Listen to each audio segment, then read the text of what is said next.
Okie dokie. How you all doing?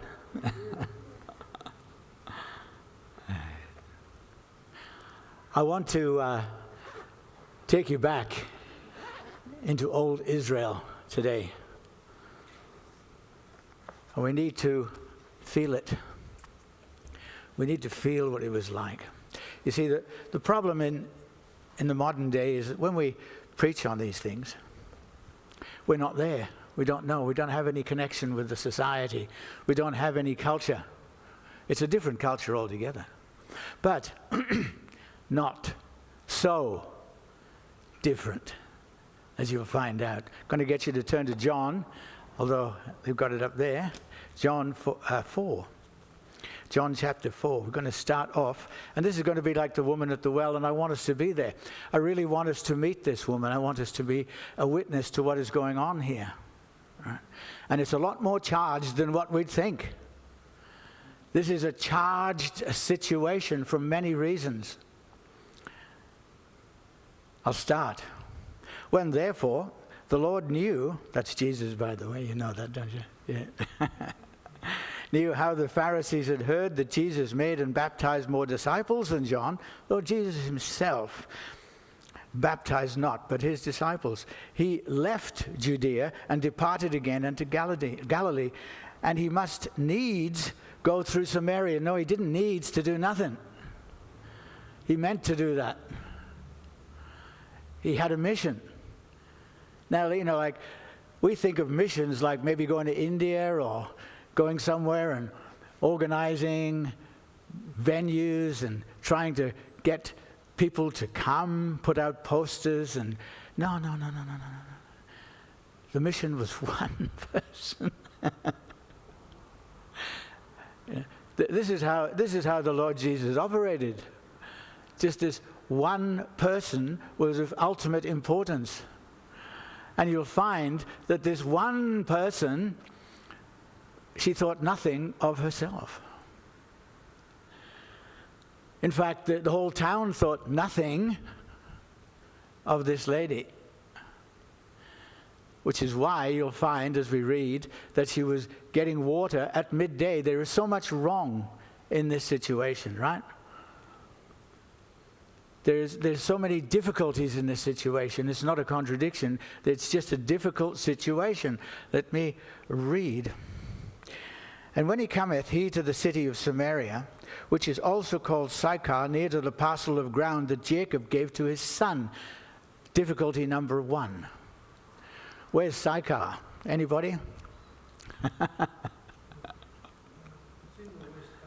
Yeah.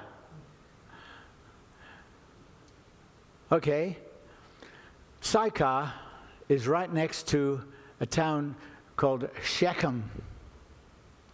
Now that probably doesn't mean very much, except there is so much went on in Shechem. If you go through the Old Testament. For a start, Jacob settled his family in Shechem. Shechem is where Dinah, his daughter, was kidnapped and abused. And they went to war with the Shechemites.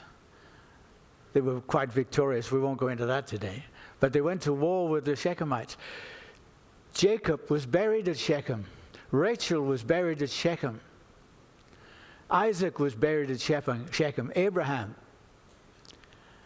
All of these patriarchs were buried at Shechem.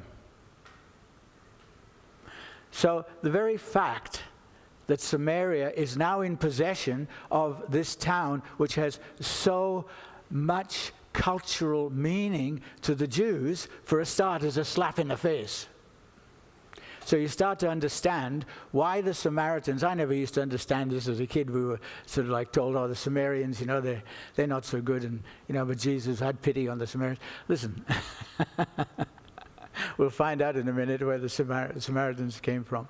But there was this inbred hatred between the Samaritans and the Jews. Yes, that's part of the reason. Now Jacob's well was there, and Jesus, therefore, being wearied, was he? Yeah, okay. With his journey. I'm not contradicting the Bible. Sometimes, well, I wonder, that, he does these things on purpose. And sat thus on the well, and it was about the 6th hour, so that's pretty close to the midday, right? It's really hot. So he's sitting there. Now let's have a look quickly at the Samaritans. And if you've got your Bible, though, they're going to pull it up here. 2 Kings. I often used to wonder, you ever wonder where the Samaritans came from? Or are you going to find out? All right.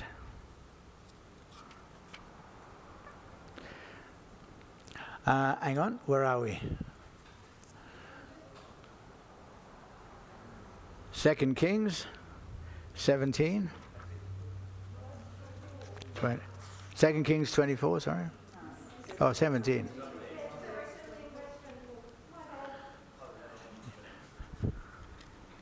Dock her pay.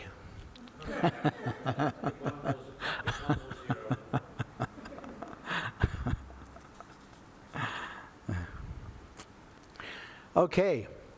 Now you may recall that there were two parts to the Jews. You had Israel and you had Judah. These two parted at the time just after Solomon's death, where Israel marched off with a grudge and didn't want to have anything to do with Judah. These people went and they then formed what would be called Samaria. In fact, Samaria was the place. And if you remember the Ahab, the king, and all of that sort of thing. Okay. Now they were displaced. The Assyrians, who were a nasty piece of work, came right in and they cleared out all of the Israelites from around Samaria. What did they do? They put their own kind. They put settlers in their place. And so these settlers, as we'll find out now, and it says, and the king of Syria brought men from Babylon and Cutha, and from Ava, and from Hamath, and from Sepharvaim, and placed them in the cities of Samaria instead of the children of Israel.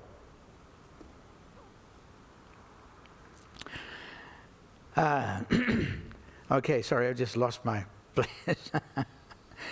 And so it was the beginning of their dwelling there, that they feared not the Lord, and therefore the Lord sent, oh, get this, he sent lions amongst them. What?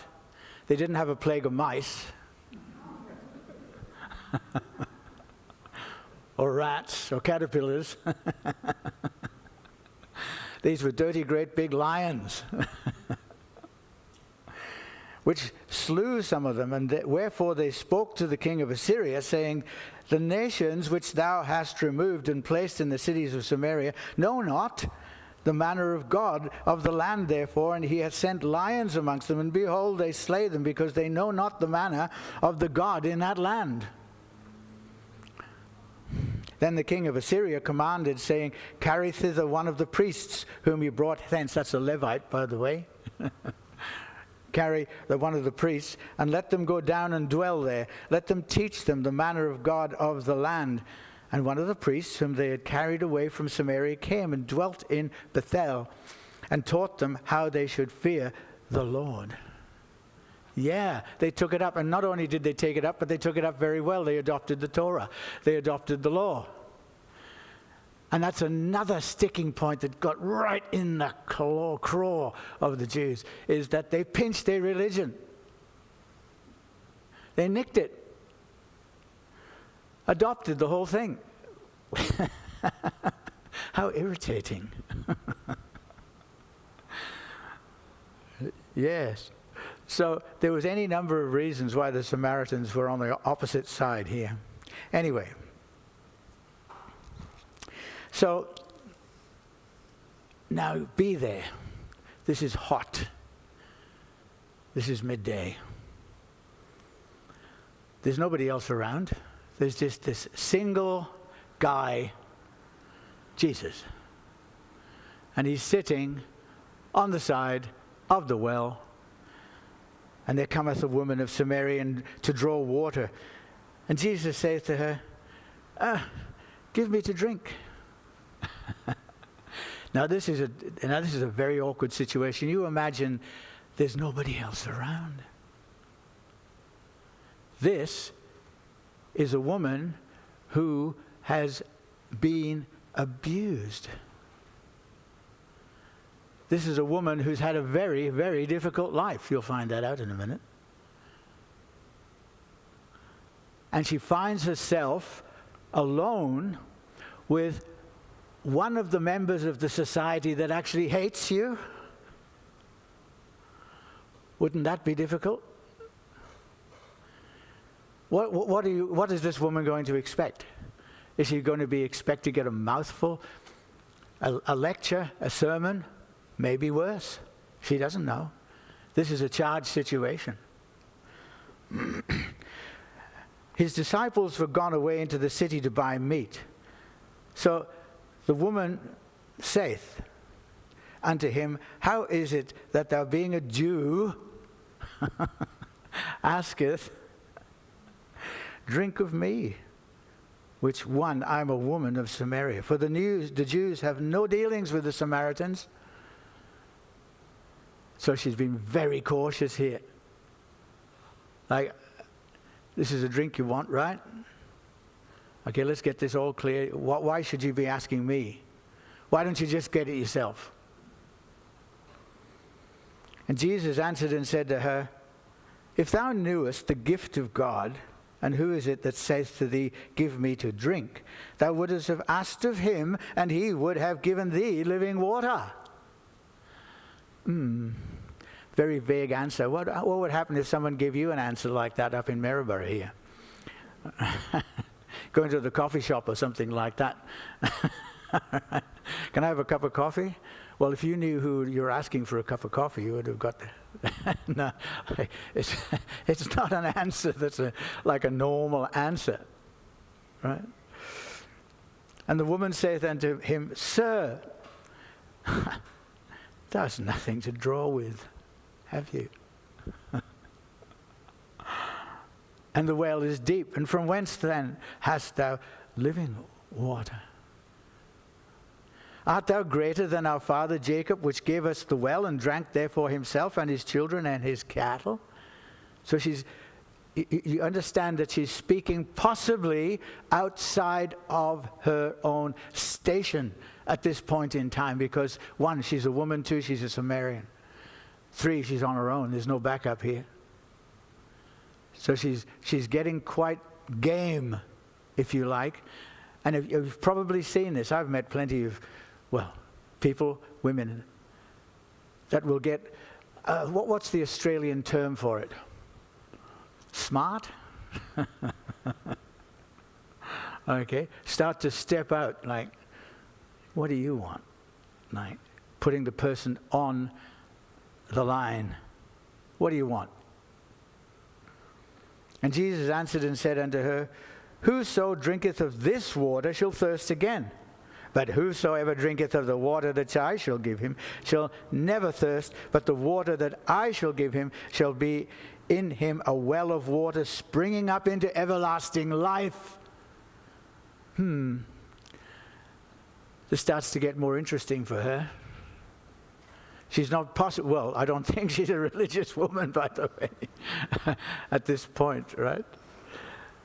And Jesus is purposely picking somebody who is right at the bottom of the ladder of the entire town. Not just because she's a woman of Samaria, but she's even not highly regarded at all in her own town. Hence there's nobody there. And the woman saith unto him, Sir, and I'll tell you what, you reckon you can? Well, give me this water then, that I thirst not, and neither come hither to draw. Save me a lot of trouble. Why don't you just give it to me? Jesus saith unto her, Go call thy husband, and come hither. Uh-oh. Now this is a tight situation, isn't it? Is she going to fob this off? Is she going to make excuses? Is she going to leave? He's just called her out. The woman answered and said, I have no husband. And Jesus said unto her, that thou hast well said, I have no husband, for thou hast had 5 husbands. Goodness me, she's been a busy woman. And he whom thou now hast is not thy husband. In that saidst thou truly. Yeah. She's starting to get interested. She's starting to display a little bit of humility. She's admitting that she's not in a good place. And that's what we need to do. You know, when we come to Christ and things like that, yes, we can have a great experience. I had a tremendous experience. A lot of people here had tremendous experiences. But we have to admit, that we're not in a good place. I don't care if you're living in a penthouse on the Gold Coast. And you've got multi-million-dollar businesses. You're still not in a good place until you've met the Lord. You're just not. You might think you are. But if you take a reckoning of yourself, if you take a reckoning of your life, you'll find that it really is shocking. It doesn't make you happy. You might have a race car on the track down there. You might have a race horse on the track. You might be going out every night to cocktail parties and everything else, but you're not in a good place. Your place is not of humility, and that's where it starts. Humility is where it starts, and this woman was starting to display the humility, and she said, Sir, okay. A tone is, can you detect that her tone is changing a little bit here? She said, Sir, I perceive that thou art a prophet.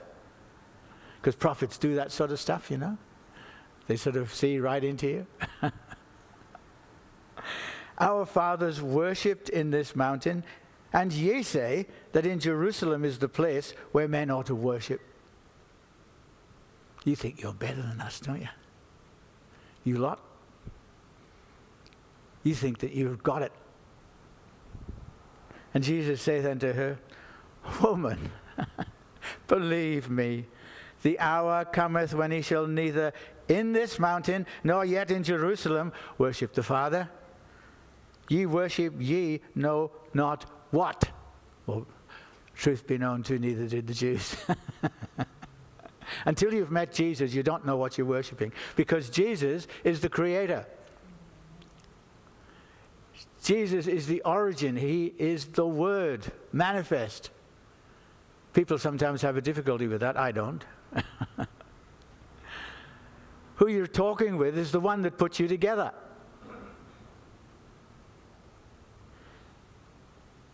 Ye worship ye know not what. We know what we worship, for salvation is of the Jews. Yes, salvation come down from the house of Judah, and of course Jesus was of the house of Judah, and that is all true. But the hour cometh, and now is, when the true worshippers, now we're getting down to it, aren't we? You're not a Jew, you're not a Samaritan, you're not a Christadelphian, you're not a Church of Christ, you're not a Baptist, you're not a Pentecostal. Did I just say that? Yeah. You're not a Pentecostal. Right? No. The true worshippers shall worship the Father in spirit. Oh my goodness. Forget all of it. There's an old song, maybe I'll sing it here one time. You know? Well, you may go to college, you may go to school, but unless you got Jesus, you're an educated fool.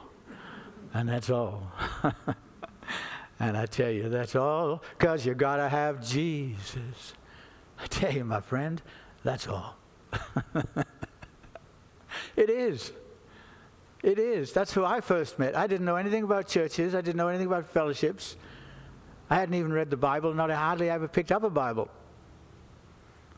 And all of a sudden, this character comes and confronts me, for goodness sake.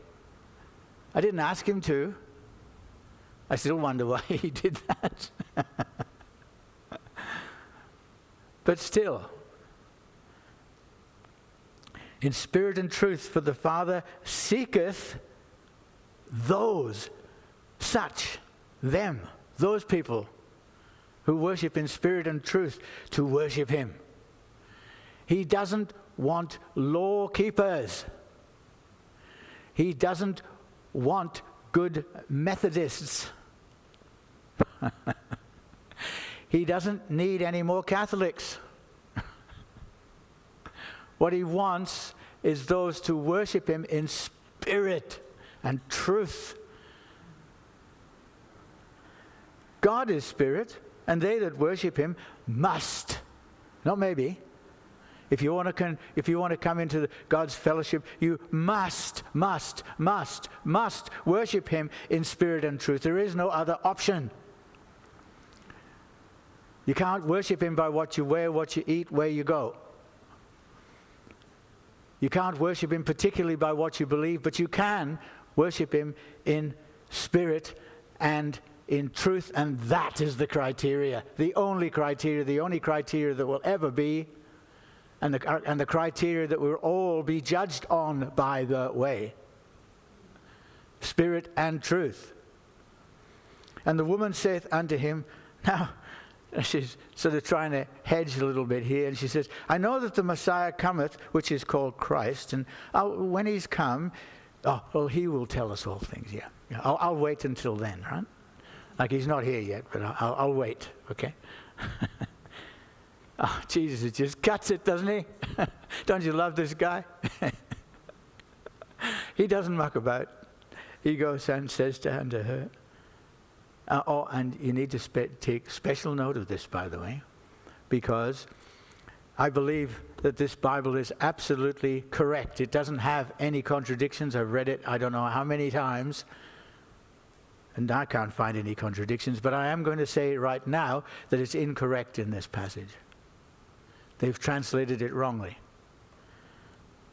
Because what he says in here, according to the Standard King James, he says, I that speaketh unto thee am he.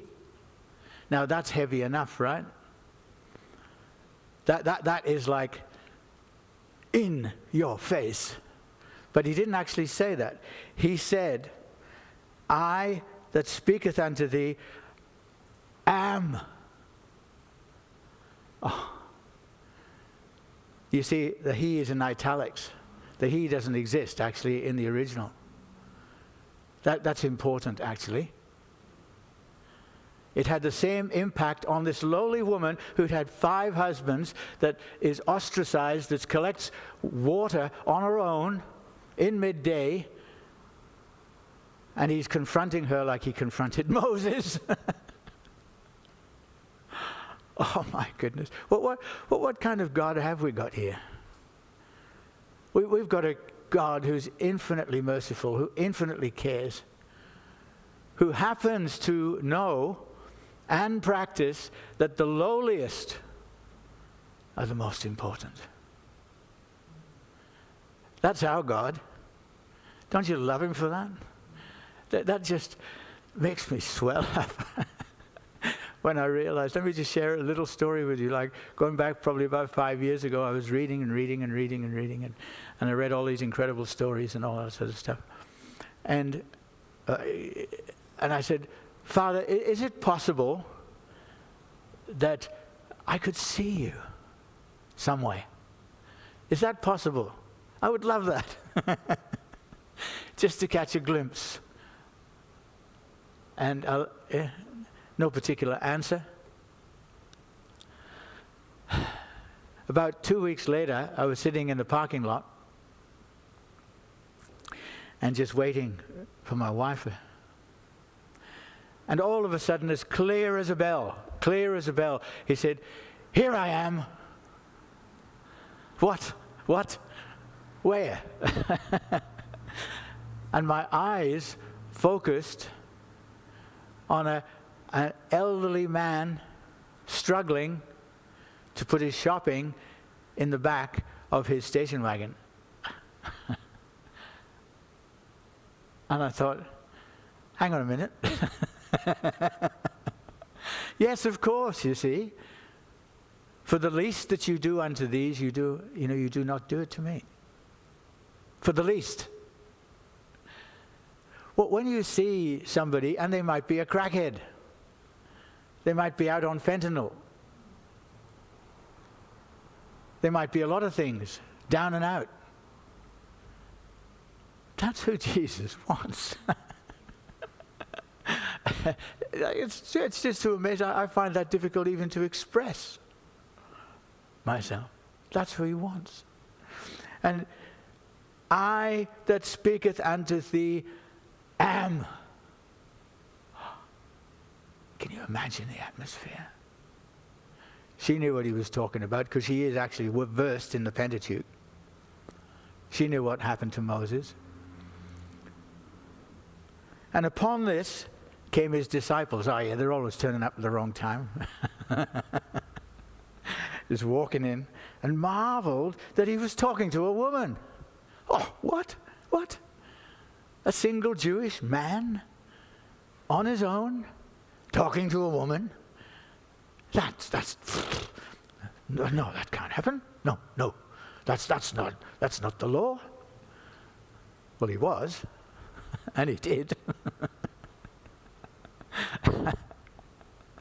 And yet no man said, what seekest thou, or why talkest with her? What do you want to bother with this woman for? She's obviously an outcast. She's obviously a Samaritan. Why do you want to bother with her?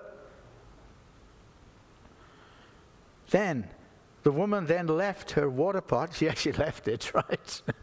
I mean, that's her water for the day, right? But she just left it there and went her way into the city and saith unto the men, come and see a man, come and see. What? Which told me all things that I ever did. Is not this the Christ? Oh God, what a... I don't know how long this whole conversation took, but it wasn't 5 minutes. And in that short space of time, she turned from a smart, despised, suspicious outcast into running into town, leaving her water pot, shouting out, what? Is not this the Christ? Now that's a conversion. Then they went out of the city, and they came unto him, and in the mean, while his disciples prayed him, saying, Master, just eat. We brought you some food, you can at least eat it. But he says to them, I have meat to eat that ye know not of. What's his meat? Can you guess? What's Jesus' meat? I suppose there's quite a few answers, but let's have a few expressions. What do you think his meat is? Water. Could I make one more suggestion? Me. I suggest it's service. He came to serve. He came to be a servant. And you know what? I've found that if you can be a servant, especially to the lowliest, it fills your heart. It gives you food that you can't imagine. It fortifies. And, and I don't mean this to be sort of selfish about it, but it does bring the blessing of the Most High God. If you serve the lowliest, it brings the blessing of the Most, because he likes it. Why does he like it? Because he does it all the time. And he wants you to learn. Learn how to be a servant. And therefore said the disciples one to another, Has any man brought him anything to eat? You? Andrew, did you bring him something to eat? No. And Jesus said unto him, my meat is to do the will of him that sent me, and to finish his work. And say not ye, there are yet 4 months, and then cometh harvest. Behold, I say unto you, lift up your eyes, look on the fields, for they are white already for harvest. What's the sickle? What's the scythe that cuts down the harvest? What is it? Any theories? Yeah. All of that.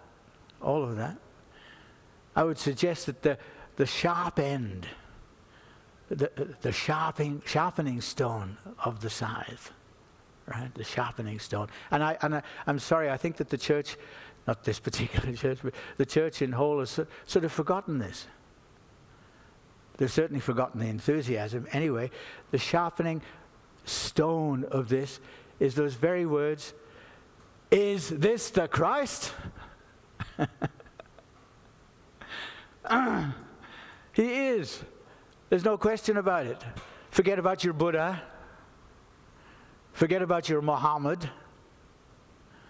They're absolutely, they pale into being pathetic compared to the man that rose from the dead. Did Buddha rise from the dead? No. Did Muhammad rise from the dead? No. Did Zoroaster rise from the dead? No. Who rose from the dead? Jesus did. And you know what? Every one of you here, if he walked out of the grave, so you're going to do the same. You're going to walk out of the grave. Because he came and he became a servant and he gave his blood to buy you that ticket out of the grave. Don't you ever forget that. And that is something to be enthusiastic about. We get caught up in all sorts of things, don't we? Like we get caught up in everyday affairs, what's going on with the family, what's on telly, the sport. But there is only one thing that is of ultimate importance in anybody's life, anytime, anywhere. Is this the Christ? Because he's the one that'll keep you company when you're hurting. He's the one that'll comfort you. He's the one that'll give you words of wisdom when you really, really, really need it. Not the newspaper, not the TV, not a psychologist, forget psychologists. Nothing. Jesus will come. He's come to me often in times when I have been so troubled. And he just, you can feel the fragrance of the frankincense and the myrrh. And it surrounds you. And you start to feel the peace of the Most High God. And he says, and he that reapeth receiveth wages. That's you guys. You want wages? How much do you want to get paid? And gathering fruit unto life eternal, that both he that soweth and he that reapeth may rejoice together. And herein is the saying true. One soweth, another reapeth. And I sent you to reap that whereon he bestowed no labor, other men labored, and ye are not entered into their labors. Like we're not talking about a day job. We're talking about everywhere you go, everyone you meet, every situation. You're at dinner, you're at work, you're at wherever. You're walking, you're in a shop. It doesn't matter. You can, yes, you can say, well, I don't know how to brace the whole subject of the Christ. Well, it doesn't matter. All you've got to do is worship in spirit and truth. That's all you've got to do. And the spirit and the truth will start to, it can't be contained. You know that? You're filled with the Spirit. It can't be contained. It will come out. I don't care how, shall we say, shy you might be. It doesn't matter. It's the things, it's just your whole demeanor. It's just the way that you say things. I don't go around telling people, I'm a Christian, you know that? Hey, hang on. I'm a Christian. No. But I can tell you what, it's not long before they know that I love Christ. They can certainly see that, and we haven't even asked any questions yet. So what I want you to do today is take away that moment of confrontation where Jesus says, the one that is speaking to you, like right now, I am. Thank you very much.